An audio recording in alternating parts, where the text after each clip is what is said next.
Now, it seems the headlines have been hyper-focused on COVID-19, understandably. New cases, new variants, new health guidances, but apparently Americans are over it. A new poll by the AP reveals just 37% of respondents named the virus as one of their top priorities for the government to work on in 2022. That's compared to 53% this time last year. Instead, the economy is emerging as a leading issue, with 68% of respondents saying it's a top concern in 22, and inflation appears to be at the center of it. So why the lack of interest in a worldwide pandemic? Well, perhaps it's the mixed messaging we're receiving from health organizations and politicians alike.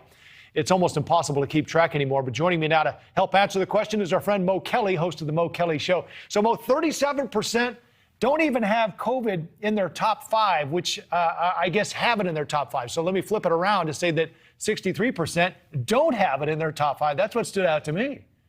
Well, it makes perfect sense if you realize that 63% of all Americans are fully vaccinated, according to the CDC. So in other words, those people, including me, we've already done our job. I got my first shot. I got my second shot. I got my booster shot. So in other words, my attention and focus can't be on COVID because I've already taken care of my side of the equation. But I do have to deal with putting gas in my car at least once a week. I do have to put food on the table. I do have to deal with what they call those pocketbook issues, those kitchen table issues, which hit us every single day. And my mortgage is still coming every single month. So yes, it does make sense. Do you think it also has to do somewhat with the confusing messages, Mo? Because the folks I talked, just on my way into the studio tonight, I saw a friend of mine and she said, I was all in on this, the government, the CDC, but now it's like, I don't know what to think anymore. I mean, they've dropped the ball and now they're kicking it. It's like, okay, if you have it and you're 5 days out and you're still a little sick, you can still go back because they need you.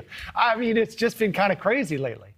Yeah, there are two things. There's confusing messaging and there's also mixed messaging. It's mixed messaging when you say, hey, Omicron is very dangerous. It's milder, but it's going to be more transmissible. And at the same time, but you don't only have to quarantine for 5 days as opposed to 10 if you're found to be positive. That is a mixed message where you're trying to say it's real important, but at the same time, it's not as dangerous. And I know how people would start to throw up their hands. And that's saying nothing of what states are doing individually, which may be in opposition to what the federal government is recommending. And after a while, that goes to confusing messaging where people just really throw their hands up. Right. And that goes back to what I said. I'm vaccinated, I'm boosted, I'm moving on. That's how a lot of people are thinking, Mo. All right, let's listen to Justice Sotomayor was talking about the number of pediatric hospitalizations during arguments at the Supreme Court. Here's some of what she said.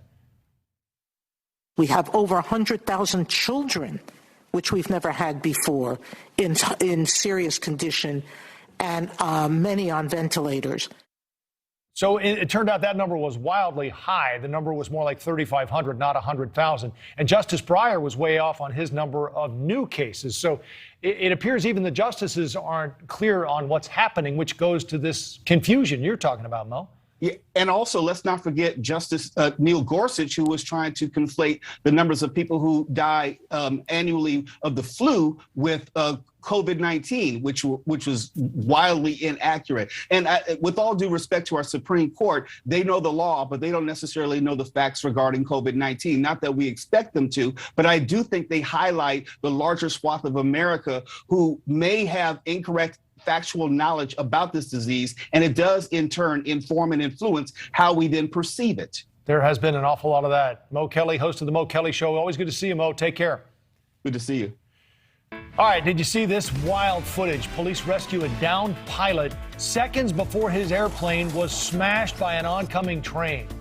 This is something you don't want to miss, and we'll get into this coming up next. And New York's new district